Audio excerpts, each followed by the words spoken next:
Do you ever struggle with timekeeping?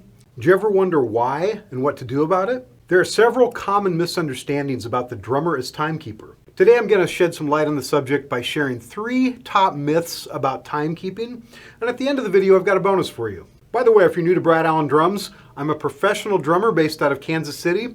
I've spent over 20 years performing with all types of musicians, ranging from country and rock musicians to world-class jazz musicians. So I've had lots of experiences keeping time in many different situations. Okay, myth number 1. Good drummers keep perfect time like a metronome. This simply isn't true. If you grab a live recording from just about any famous drummer and compare the beginning of the song to the end, many times you'll hear a difference in the tempo. This is also true of many studio recordings. The exception, of course, is when the band used a click track to keep them in perfect time through the whole recording. Good drummers don't have perfect time, but they do have a really good sense of time. You want your time to be as good as possible. You don't want to habitually speed up, but as long as your time is really good, that's fine. It doesn't have to be perfect.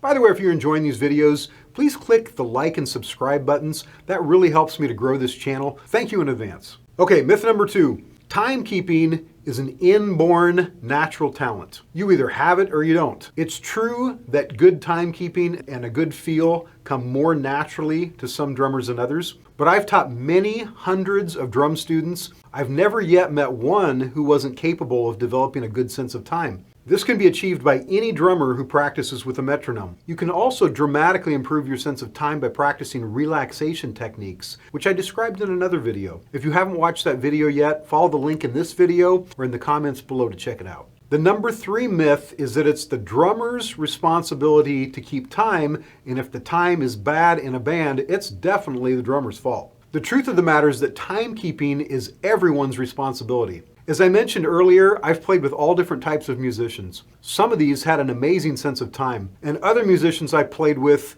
kind of thought time was a spice, if you know what I'm saying. There's very little you can do in a situation where the musicians you're playing with cannot keep time. I like to draw an analogy with the game of soccer, if you're an American, or what is called football in other countries. Saying that it's always the drummer's fault if the song sped up would be like blaming the goalie in soccer every time a game is lost. There are about 7 other players on the field, so where were they when those goals were being scored? The same is true in music. The other rhythm section members also have a responsibility to make sure the time doesn't run away like an out-of-control freight train. And while the drummer does have a lot of control over the tempo, there's only so much he can do. So there you have it, 3 of the biggest myths about timekeeping for drummers. Please comment below and tell me if you agree or disagree. If you disagree, please write a couple sentences as to why you disagree. All right, now for the bonus that I mentioned earlier. As a thank you for watching today, I have a list of 10 beats that all drummers need to know that I'd like to send you absolutely free. It comes with a downloadable PDF and an exclusive video demonstrating all the beats. Again, all free. Just follow the link in the video or in the comments below. Be sure to subscribe to my channel for new drum videos every week. Thank you for watching, and I have another video about practicing with a metronome that I know will also really help you. Please watch that next, and I'll see you next time.